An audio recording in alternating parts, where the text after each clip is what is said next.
Hey, good afternoon, everybody. It's Mike with smartoptiontrading.com. It's Thursday, the 24th of February. So let's talk about today and everything. And, wild market. So yesterday we had this situation where every tiny bounce was sold no matter what. And there was no buyers to be found in the market overnight. Russia finally went to the Ukraine. We now know what is unknown, and we dropped and we put a low in here just before the open at 410 area, 410.10. You can see here since the open, this market has been straight up. And if you look at what's going on in the SPY, and it lagged for a bit before catching up, it's been so strong it's held VWAP the entire day, never even touched the ATR on the 5, and riding up, and here it is on the highs. And what you have here is a combination of buyers and short covering.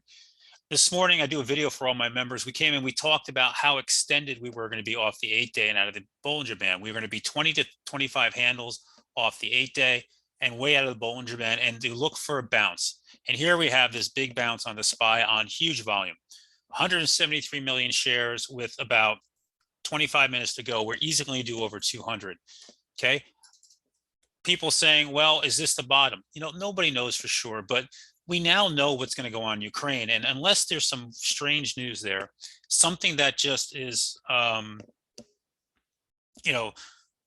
a nuclear attack, I'm making things up, right? Russia was the pumpkin and cut off supply of energy to Europe.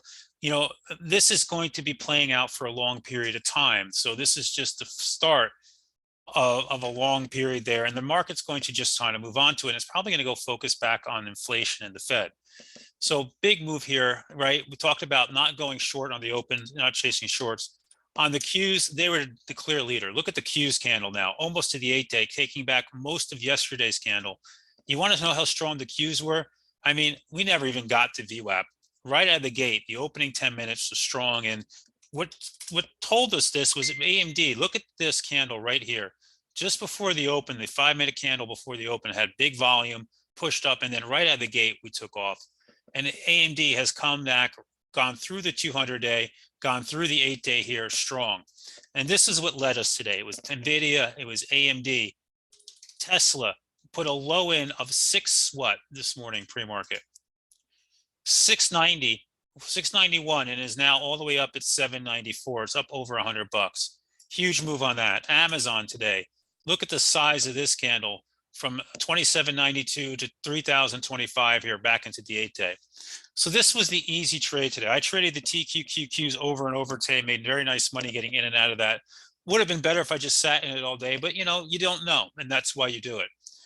Where do we go from here? That's the question everybody wants to know. What I do know is this. We talked about not chasing crude this morning, all the way back down. We talked about not chasing gold this morning. Look at the ugliness on this candle. The VIX has been smashed down back below yesterday's close. Okay. Energy's taken a beating today. Why? Because we now know the price of oil is already spiked on this. It's probably likely to come down. We'll watch OPEC to see if they do something. OPEC can step in here. There's talk of an emergency meeting, and they could potentially come in and do something to change what's going on and say, okay, we're gonna release some more reserves. So bottom line here, guys, is it's a time to start looking at buying. If you're looking for stuff longer term, I would be careful still in the short to medium term other than trading, but longer term stuff, if you like things, take some shots. Don't go full size just in case, but you have a tradable bottom now. And when you look at the SPY, we'll use that. I would use this as a tradable bottom of 410. And maybe we come up and we put in a little bit of a higher low, right? So maybe we bounce tomorrow to the 8-day, then roll a little bit and put a higher low in, and maybe that's where your risk factor is, and you can take it from there. SPY got down just missed 15% today. One last thing to leave you with. The Qs themselves, we got down below 20%. 20% correction, the Qs was 326.96. You can say we got well below that. We were down 20+%. If we had closed under that, we would be in a bear market on the Qs. We avoided that. We are back up here. And unless we sell off hard in the last 20 minutes, that looks like we're going to hold here. And that's a good thing. Room's pointing out HYG. Blue. Toss. Speak to me, Toss. HYG, good candle today as well. Nice to see. That shows some appetite for risk. So hope you're all doing well. If you want to know more, link in the description below. Come join us, and everybody have a great night. Members, staying late with you guys for earnings tonight.